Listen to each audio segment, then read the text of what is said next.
Assalamualaikum warahmatullahi wabarakatuh. Bismillahirrahmanirrahim. Alhamdulillahi rabbil alamin. Lahun ni'matu wa lahul fadlu wa lahus sana'ul hasan. Salawatullahil barrir rahim wal malaikatil muqarrabin ala sayyidina Muhammadin wa ala alihi wa sahbihi tayyibin tahirin. Allahumma la sahla illa ma ja'altahu sahla wa anta ya hayyu ya qayyum aj'alul hazna in syi'ta sahla. Allahumma rzuqna al-ikhlasa fin niyyati wal qawli wal amal. Udzakkiru nafsi wa iyyakum bi ikhlasin niyyah lillahi tabaraka wa ta'ala. Sebelum kita melanjutkan kajian kitab Al-Firqatun Najiyah, saya ingatkan kepada diri saya sendiri dan panjenengan semuanya agar senantiasa menghadirkan niat ikhlas lillahi ta'ala. Bismillahirrahmanirrahim. Pada pertemuan sebelumnya telah dibahas tentang dasar-dasar akidah Ahlus Sunnah wal Jamaah. Kemarin diantaranya adalah keyakinan Ahlus Sunnah wal Jamaah bainal ghuluwi wat taqsir. Kemudian pada kesempatan sore hari ini kita akan membahas makna wa bainat tasbihi wat ta'til. Keyakinan Ahlus Sunnah wal Jamaah di antara keyakinan tasbih dan keyakinan ta'til. At-tasbih itu artinya menyerupakan Allah dengan makhluknya. At-ta'til artinya adalah mentiadakan Tuhan atau mentiadakan sifat-sifat Allah. Ini namanya at-ta'til. Keyakinan Ahlus Sunnah wal Jamaah di antara keyakinan tasbih dan at-ta'til, yaitu prinsipnya al-itsbat ma'at tanzih, menetapkan dan mensucikan Allah dari keserupaan terhadap makhluknya. Keyakinan Ahlus Sunnah wal Jamaah yang memiliki prinsip yaitu al-itsbat ma'at tanzih, ini adalah keyakinannya para ulama salaf dan khalaf. Sebagaimana ada beberapa maqalah ulama yang mentegaskan tentang prinsip-prinsip Ahlus Sunnah wal Jamaah, yaitu prinsip tanzih. Yang pertama adalah dawuhnya Sayyiduna Ali radhiyallahu anhu, bahwa Imam Ali itu berkata, "Sayarji'u qaumun min hadhil ummati 'inda iqtirabis sa'ati kuffara."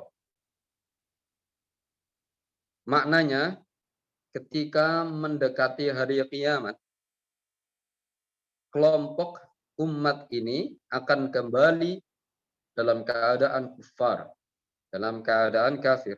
Faqala rajulun, ada seorang laki-laki bertanya kepada Sayyidina Ali, "Ya Amirul Mukminin, kufruhum bimaza?" Isi pertanyaannya, wahai pemimpin orang-orang mukmin, kekufuran mereka disebabkan dengan apa? Abil ihdafi ambil ingkar. Apa sebab karena membuat ajaran baru atau disebabkan karena ingkar? Faqala, jawabannya Sayyiduna Ali, bal bil ingkar. Kekufuran mereka disebabkan karena ingkar. Yungkiruna khaliqahum, mereka mengingkari pencipta mereka. fayasifunahu bil jismi wal a'dha. Dan mereka mensifati sang pencipta dengan jisim dan a'dha. Artinya mereka mensifati Allah dengan sifat-sifat makhluk. Maka dari perkataan Sayyidina Ali ini jelas keyakinan Imam Ali itu tanzih, artinya mensucikan Allah dari keserupaan terhadap makhluknya. Dan beliau menghukumi orang-orang yang berkeyakinan bahwa Allah itu serupa dengan makhluknya, semisal meyakini bahwa Allah berada di atas langit, ya, menetapkan tempat kepada Allah, atau meyakini Allah berada di atas arsy. Sayyidina Ali menyatakan bahwa orang yang keyakinannya menetapkan Allah bertempat, ya, garis besarnya menyerupakan Allah dengan makhluknya, ya, maka orang tersebut dihukumi keluar dari agama Islam.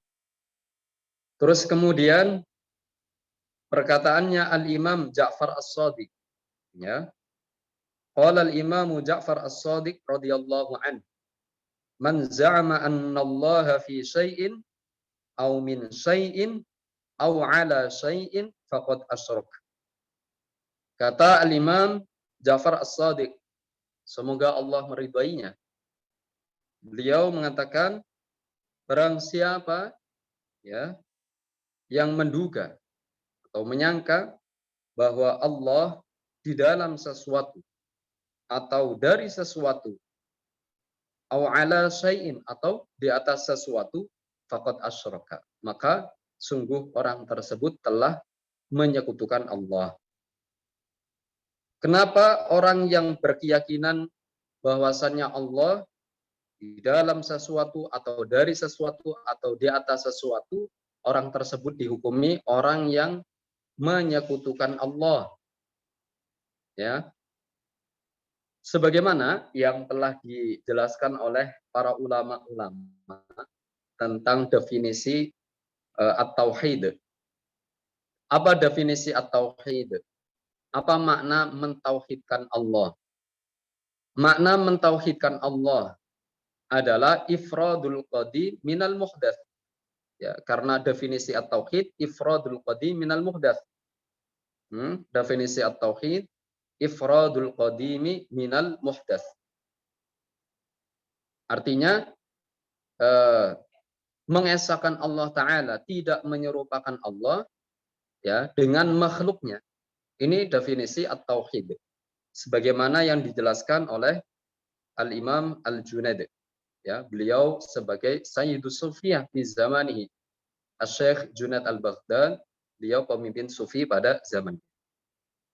Kemudian definisi at-tauhid yang dijelaskan oleh, yang telah didefinisikan oleh Al-Imam Al-Junaid Al-Baghdad, ini dijelaskan oleh Imam Al-Qushairi dalam Risalah Al-Qushairiyah. Makna dari ifradul qadimi minal muhdats artinya la tasyabuha bainallahi wa baina khalqihi. Artinya bahwa tidak ada keserupaan di antara Allah dengan makhluknya. Al-Khaliqu la yusbihul makhluq. Al-Khaliq, pencipta, tidak menyerupai dengan yang diciptakan. Fallahu la yusbihu khalqahu, maka Allah tidak menyerupai dengan makhluknya. La yusbihul qamar, tidak menyerupai dengan rembulan. Walad dhau'a, dan tidak menyerupai dengan cahaya. Walau zolama, dan tidak menyerupai dengan kegelapan. Wala yusbihus suwara kullaha, dan juga tidak menyerupai dengan bentuk-bentuk secara keseluruhan. Innama huwa khaliqus suwar fala yattasifu bis surah. Ya. Adapun Allah Subhanahu wa taala adalah zat pencipta bentuk, maka dia Allah tidak disifati dengan bentuk. Wala yattasifu bil hajmi, dan juga tidak disifati dengan benda. wala bil jismi wala bil makan, dan juga tidak disifati dengan bertempat. Wala yajuzu ayyatahayyaza fi sama'in au arsin au jihatin minal jihad, dan juga dia Allah Ta'ala mustahil bertempat di langit, di arsy, atau di salah satu arah dari beberapa arah. Kana qoblal makan, Allah ada sebelum adanya tempat. Wa ba'da an khalaqal makan ma zala kama kan, dan setelah Allah menciptakan tempat, Allah pun tidak berubah, yakni tidak bertempat. Fa ayyu sifatin min sifatil makhluqin la taliqu billah. Setiap sifat dari sifat-sifat makhluk itu tidak layak dinisbatkan kepada Allah, tidak layak disifatkan kepada Allah. At-taghayyur wat-tahawul wal-intiqal min halin ila hal la yajuzu alaihi. Berubah, berpindah dari satu keadaan ke keadaan yang lain itu mustahil disifatkan kepada Allah Ta'ala. Karena sifat berubah, berpindah dari satu keadaan dan keadaan yang lain adalah sifat makhluk. Nah, inilah makna dari at-tauhid. Terus kemudian penjelasan at-tauhid sebagaimana tadi sudah dijelaskan, artinya mengesahkan Allah Subhanahu wa taala, tidak menyerupakan Allah ya dengan makhluknya, baik pada zatnya atau sifatnya atau perbuatannya. Sehingga orang yang menyerupakan Allah dengan makhluknya, ya, orang tersebut adalah orang yang menyekutukan Allah. Maka sebagaimana yang tadi disebutkan oleh Imam Ja'far As-Shadiq, bahwa beliau menyampaikan orang yang berkeyakinan ya bahwasanya Allah di dalam sesuatu atau dari sesuatu atau di atas sesuatu, maka orang tersebut telah menyekutukan Allah. Kenapa? Idz law kana ala syai'in lakana mahmula. Karena apabila diyakini bahwa Allah itu berada di atas sesuatu, berarti maknanya Allah itu terangkat. Walau kana fi syai'in lakana mahsura. Dan jika Allah itu ada di dalam sesuatu, berarti maknanya Allah teringkas di dalamnya, terbatasi. Walau kana min syai'in lakana muhdatsa. Dan apabila Allah itu dari sesuatu, maka maknanya bahwa Allah itu baru mengalami ketiadaan. Padahal sudah ditetapkan bahwasanya Allah disifati dengan sifat al-qidam. Artinya al-qidam adalah wujudnya tanpa didahului oleh permulaan. Terus kemudian dikuatkan dengan perkataannya Al-Imam Abu Hanifah radhiyallahu anhu. Ya. Beliau dalam kitab Al-Fiqhul Akbarnya mengatakan la yusbihullahu syai'an minal asya min khalqihi wa la yusbihuhu syai'un min khalqihi. Ini perkataan ulama salaf ya semuanya ya. Allah tidak menyerupai dengan sesuatu apapun dari makhluknya. Wa la yusbihuhu syai'un min khalqihi, dan tidak ada satupun dari makhluknya yang menyerupai Allah. Terus kemudian keyakinannya Al-Imam Asy-Syafi'i. Imam Asy-Syafi'i mengatakan, man intahadha li ma'rifati mudabbirihi.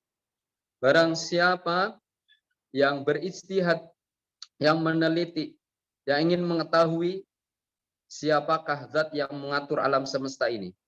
Fantaha ila mawjudin yatasawwaruhu bifikrihi fahuwa musabbihun. Dan akhir kesimpulan dari orang tersebut bahwasanya pencipta atau pengatur alam semesta ini ada, ya, namun dia membayangkan dengan pikirannya bahwa Allah itu seperti ini dan seperti itu. Artinya serupa dengan makhluknya. Fahuwa musabbihun. Orang yang seperti ini adalah musabbih, orang yang menyerupakan Allah dengan makhluknya. Wa inintaha ila ta'til sirfi al-khalis fahuwa mu'attil. Dan barang siapa yang hasil kesimpulannya yaitu mentiadakan pencipta, maka disebut mu'attil, orang yang mentiadakan Tuhan. Wa manintaha illa mawjudin wa tarafa bil ajzi an idrakihi fahuwa muwahhidun. Dan barang siapa yang hasil kesimpulannya dia berkeyakinan bahwa pencipta alam semesta ini ada dan mengakui dirinya lemah untuk mengetahui hakikat zatnya Allah, maka orang tersebut adalah muwahhid, orang yang mengesahkan Allah Ta'ala. Makalah Imam Asy-Syafi'i ini juga dijelaskan oleh sahabat Abu Bakar As-Siddiq radhiyallahu anhu, ya, bahwa sahabat Abu Bakar As-Siddiq beliau mengatakan dengan bentuk syair bahar basit, al-ajzu an darukil idraki idraku. Seseorang yang mengakui dirinya lemah mengetahui hakikat zatnya Allah, maka orang tersebut adalah orang yang beriman. Wal bahsu an zatihi kufrun wa isyraku. Dan seseorang yang membahas tentang hakikat zatnya Allah, artinya dia menyerupakan Allah dengan makhluknya, maka orang tersebut adalah orang yang keluar dari agama Islam. Orang tersebut adalah orang yang syirik, orang yang menyekutukan Allah. Nah, terus makalah tanzih dari ulama, ya, dari ulama salaf seperti yang disampaikan oleh Imam Ahmad bin Hanbal radhiyallahu anhu dalam kitab Tasniful Masami' Syarah Jam'ul Jawami'. Disebutkan maqala Allahu jismun la kal ajsam kafar. Orang yang berkeyakinan, orang yang mengatakan berkeyakinan bahwasannya Allah adalah benda la kal ajsam, tidak seperti benda-benda yang lainnya, maka kufur. Maka orang tersebut dihukumi keluar dari agama Islam. Dari penjelasan makalah-makalah yang tadi sudah disebutkan, yaitu makalah-makalah tanzih yang dinukil dari ulama-ulama salaf, maka jelas bahwa akidah Ahlus Sunnah wal Jamaah prinsipnya adalah tanzih, yaitu mensucikan Allah dari keserupaan terhadap makhluknya. Agar kita terhindar dari menyerupakan Allah dengan makhluknya, ya, maka kita harus mengikuti kaidah yang sudah dipastikan kebenarannya, yaitu kaidah yang diambil dari firman Allah Ta'ala, laisa kamitslihi syai'. Kaidah yang diambil dari ayat laisa kamitslihi syai'. Kaidahnya berupa apa? Mahma tasawwarta bibalik Allahu bi khilafi dzalik. Maknanya, apapun yang terlintas di benakmu tentang Allah, maka Allah tidak seperti yang kamu bayangkan. Nah, keyakinan Ahlu Sunnah wal Jamaah bainat tasbihi wat ta'til. Nah, kita akan praktekkan mudaratnya. Jadi, keyakinan Ahlu Sunnah wal Jamaah tidak tasbih dan juga tidak ta'til. Tasbih artinya menyerupakan Allah dengan makhluknya. Pada zaman sekarang ini yang membangkitkan faham tasbih adalah sekte Al-Wahabiyah. Mereka meyakini bahwasannya Allah sama dengan makhluknya. Dikatakan tasbih, keyakinan tasbih meskipun hanya satu sifat makhluk saja. Jadi kalau ada orang mensifati Allah Ta'ala dengan sifat-sifat makhluk, satu sifat saja, maka ini sudah tergolong tasbih. Orang tersebut keyakinannya menyerupakan Allah dengan makhluknya.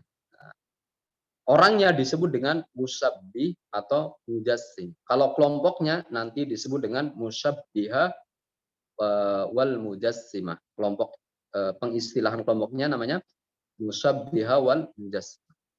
Nah, terus kemudian keyakinan Ahlus Sunnah wal Jamaah tidak berupa keyakinan ta'til, mentiadakan Tuhan atau mentiadakan sifat Allah, ya, seperti kelompok-kelompok ateis, ya, mereka mentiadakan Tuhan, ya, katanya alam semesta ini tidak ada penciptanya.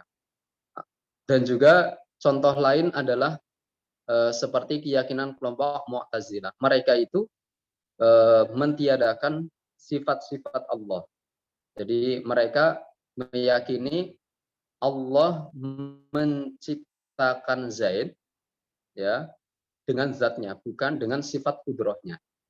Ini keyakinan kelompok Mu'tazilah. Karena kelompok Mu'tazilah itu secara tidak langsung mereka keyakinannya nafyus sifat, mentiadakan sifat Allah Ta'ala. Dan ahlu sunnah wal jamaah di antara dua kelompok. Baik. Kemudian wa bainal jabri wal qadari. Keyakinan ahlu sunnah wal jamaah di antara keyakinan Jabariyah dan keyakinan Qadariyah. Keyakinan Jabariyah itu ya meyakini bahwa makhluk ya manusia tidak memiliki kasab. Ya, mereka berkeyakinan bahwasannya makhluk ya itu tidak memiliki kasab. Mereka menggambarkan keyakinannya seseorang itu bagaikan bulu yang diterpa angin. Artinya apa? Artinya tidak memiliki kasab sama sekali, tidak memiliki keinginan sama sekali. Ini keyakinan Jabariyah. Mereka berkeyakinan bahwasannya manusia tidak memiliki kasab. Terus kemudian kelompok Qadariyah itu berkeyakinan bahwasannya manusia itu menciptakan perbuatannya. Ya. Manusia itu menciptakan perbuatannya yang al-ikhtiyariyah. Keyakinan ahlu sunnah wal jamaah di antara keyakinan Jabariyah dan Qadariyah. Apa keyakinan ahlu sunnah wal jamaah? Meyakini al-khaliq ya pencipta hanyalah Allah Subhanahu wa taala. Segala sesuatu yang ada di alam semesta ini semuanya yang menciptakan, yang menghendaki adalah Allah taala. Ya, dalil ahlu sunnah wal jamaah adalah firman Allah taala, wa khalaqa kulla syai'. Maknanya bahwa dia Allah taala yang menciptakan segala sesuatu dari tidak ada menjadi ada. Terus kemudian firman Allah Ta'ala yang lainnya. Hal min khaliqin ghairullah. Tidak ada pencipta selain Allah. Dan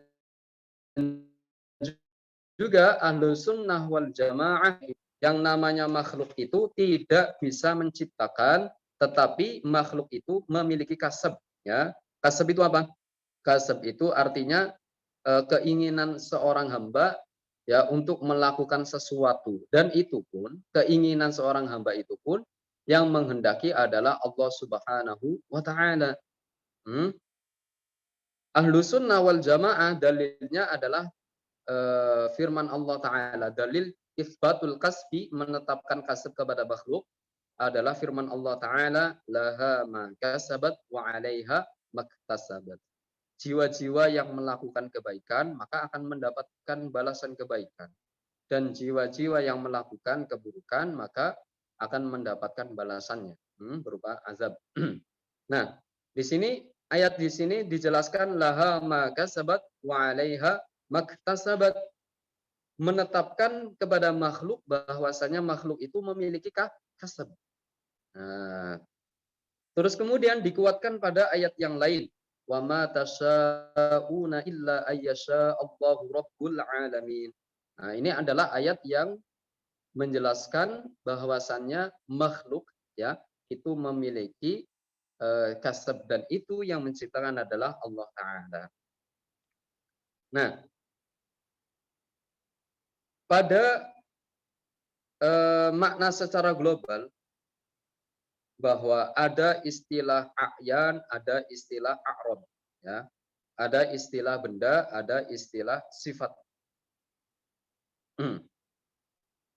Perbuatan ya ada al-ikhtiyariyah, ada yang ghairul ikhtiyariyah. Ada perbuatan yang bisa dikehendaki, ada perbuatan yang tidak bisa dikehendaki. Contoh perbuatan yang tidak bisa dikehendaki ya hidup, terus kemudian mati, kemudian detak jantung, ini namanya af'al ghairul ikhtiyariyah.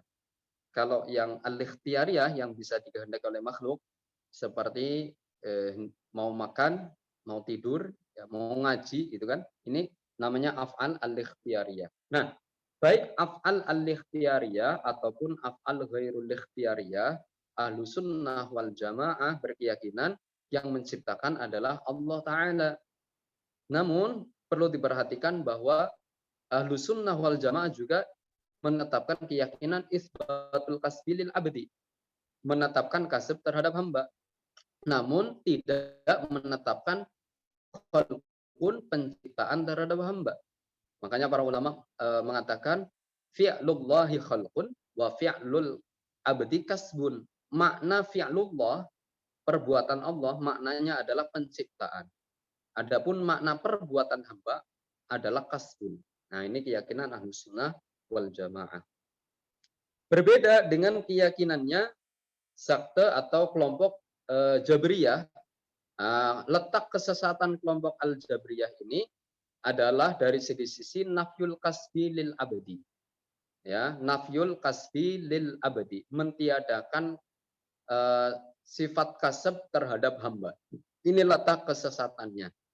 Sebab bertentangan dengan ayat yang tadi sudah disebutkan, laha ma kasabat wa 'alaiha maktasabat, dan juga bertentangan dengan ayat wa ma tasya'una illa ayyasha Allahu rabbul alamin. Terus kemudian letak kesesatannya kelompok Qadariyah adalah isbatul khalqi lil makhluk. Ya, letak kesesatannya kelompok Qadariyah adalah menetapkan penciptaan kepada makhluk. Jadi mereka berkeyakinan perbuatan yang bisa dikehendaki, yang menciptakan adalah makhluk, bukan Allah.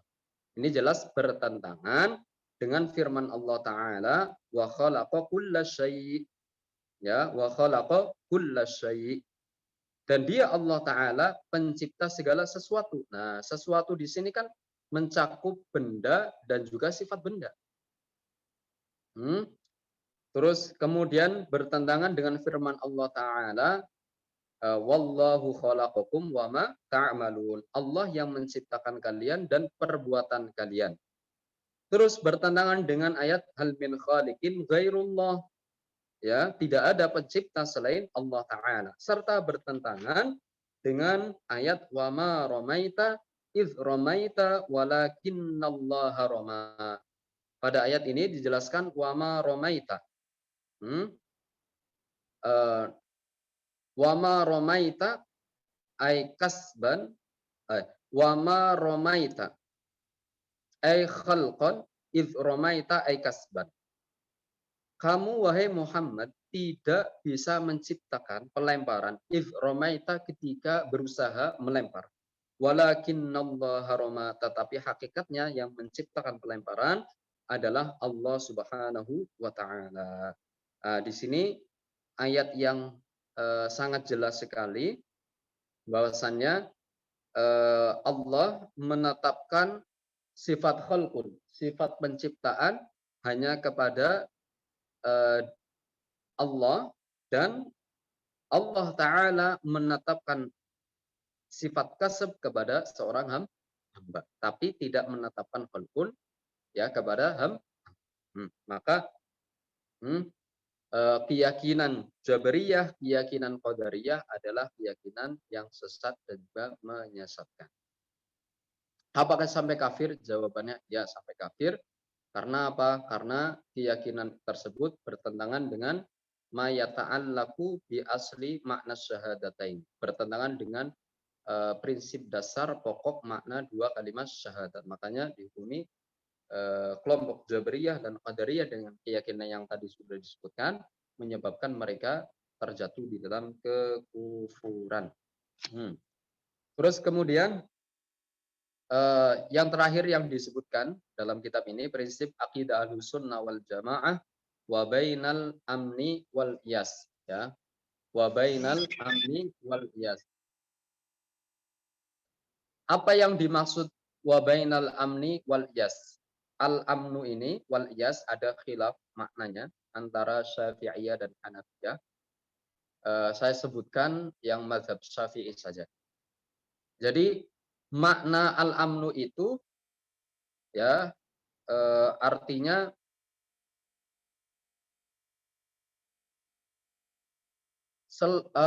keterlaluan ya, keterlaluan dalam atau melebihi batas dalam mengharapkan rahmat Allah Subhanahu wa taala. Ini namanya al-amn. Adapun al-iyas maknanya inqita'ur roja. Inqita'ur roja. Artinya dia putus asa. Bahkan di dalam kitab Mukhtasar ya, Syekh Abdullah Al-Haruri ya dijelaskan di antara maksiat hati adalah merasa aman dari azab Allah dan putus asa terhadap rahmat Allah. Jadi di antara maksiat hati ya merasa aman dari azab Allah. Artinya dia terus-menerus melakukan kemaksiatan-kemaksiatan dengan mengandalkan pada rahmat Allah. Dalam hati ya ketika seseorang bermaksiat berkata, Allah pasti tidak mengazabku ya. Allah pasti mengampuniku. Nah, keyakinan seperti ini tergolong sebagai dosa besar. Seorang yang mukmin ya hendaknya jangan sampai meremehkan sebuah dosa. Meskipun dosa tersebut adalah tergolong sebagai dosa kecil. Bukankah dalam hadis Rasulullah Sallallahu Alaihi Wasallam dawuh, hadis riwayat Imam Al Bukhari, uzibat imra'atun fi hirratin habasatha hatta matat ju'an fadakhalat fiha an-nar. Di sini disebutkan ada seorang wanita ya disiksa fi hirratin disebabkan ya mengurung seekor kucing habasatha ya hatta matat ya hingga kucing tersebut mati ju'an dalam keadaan kelaparan. Fadakhalat fihan nar, wanita itu pun masuk neraka. Makanya jangan sampai meremehkan dosa sekecil apapun. Dan juga kalau semisal memiliki peliharaan, semisal kucing, burung, ikan, gitu ya, harus diperhatikan. Ya. Bisa jadi nanti kalau kita lupa atau dengan secara sengaja tidak memberi makanan kepada binatang binatang yang kita ternak itu, terus sampai mati ya, bisa jadi menjadi sebab nanti masuk neraka. Terus kemudian dijelaskan di antara dosa hati adalah al-iyas, putus asa terhadap rahmat Allah. Ya, makna dari al-iyas yakni putus asa terhadap rahmat Allah artinya berpersangkaan buruk kepada Allah sehingga meyakini bahwa Allah tidak akan mengampuni dosa-dosanya sama sekali. Allah pasti mengazabnya. Nah, keyakinan ini biasanya muncul karena banyaknya dosa seseorang, ya. Karena banyaknya dosa seseorang yang telah dilakukan. Ini juga termasuk tergolong dosa besar. Ini madzhab Syafi'i. Nah, dalam Al-Qur'an Allah Subhanahu wa taala berfirman, "La taqnatu mir rahmatillah, innallaha yaghfirudz dzunuba jami'a." Ya, maknanya janganlah kalian berputus asa terhadap rahmat Allah. Sesungguhnya Allah mengampuni dosa semuanya, ya. Ini maksudnya ya dosa selain syirik. Terus bagaimana cara agar seorang mukmin ya supaya terselamatkan dari keyakinan al-amnu wal iyas? Maka yang harus dia lakukan adalah harus di antara khauf dan roja. Ya, di antara khauf ya, rasa takut ya atas siksaan Allah, dan juga di antara roja, artinya mengharapkan ampunan dari Allah Ta'ala, mengharapkan rahmat dari Allah Ta'ala. Jadi ketika seseorang itu melakukan maksiat, ya di sini harus ada rasa khauf dan roja, ya, takut perbuatan maksiat tersebut ya akan mendapatkan siksaan dari Allah Ta'ala, dan juga ada berkeyakinan roja, ya semoga ya dengan dia bertobat tidak melakukan perbuatan tersebut, ya semoga diampuni oleh Allah Ta'ala. Ini namanya bainal khaufi war roja. Nah, mengharap rahmat Allah, karena rahmat Allah dan ampunan Allah sangat luas. Ada sebuah hadis, ya ini maklum hadis ini udah sering kita dengar biasanya, ya. Hadis Rasulullah Shallallahu Alaihi Wasallam riwayat Imam Al Bukhari. Inna rahmati sabaqat ghadabi. Bahwa Rasulullah itu menjelaskan di atas arsy ada makhluk yang bernama Alkitab, di mana Alkitab tersebut tertulis kalimat inna rahmati sabaqat ghadabi. Sesungguhnya perwujudan rahmatku itu lebih banyak daripada perwujudan ghadabku, yakni ghadabnya Allah. Namun ketika seseorang itu dalam keadaan mau meninggal dunia, maka yang harus diunggulkan adalah rojanya.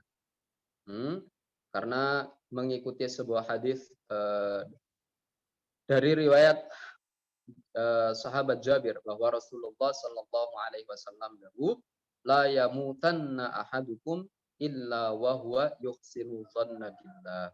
Maknanya, hendaknya benar-benar tidak mati salah seseorang kalian kecuali ya dalam berpersangkaan baik kepada Allah.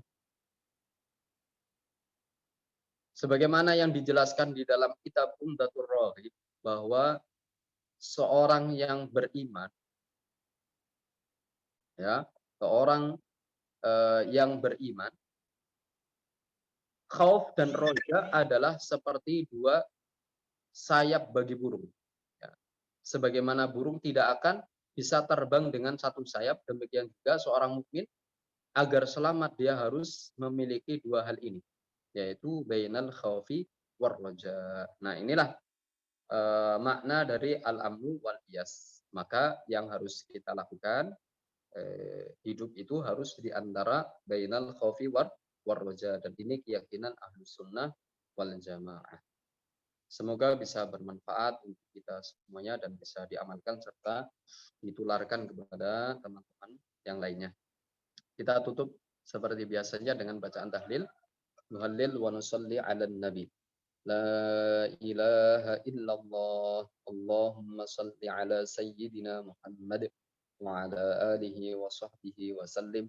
Rabbi ighfirli walil mu'minina wal mu'minat walhamdulillahi rabbil alamin.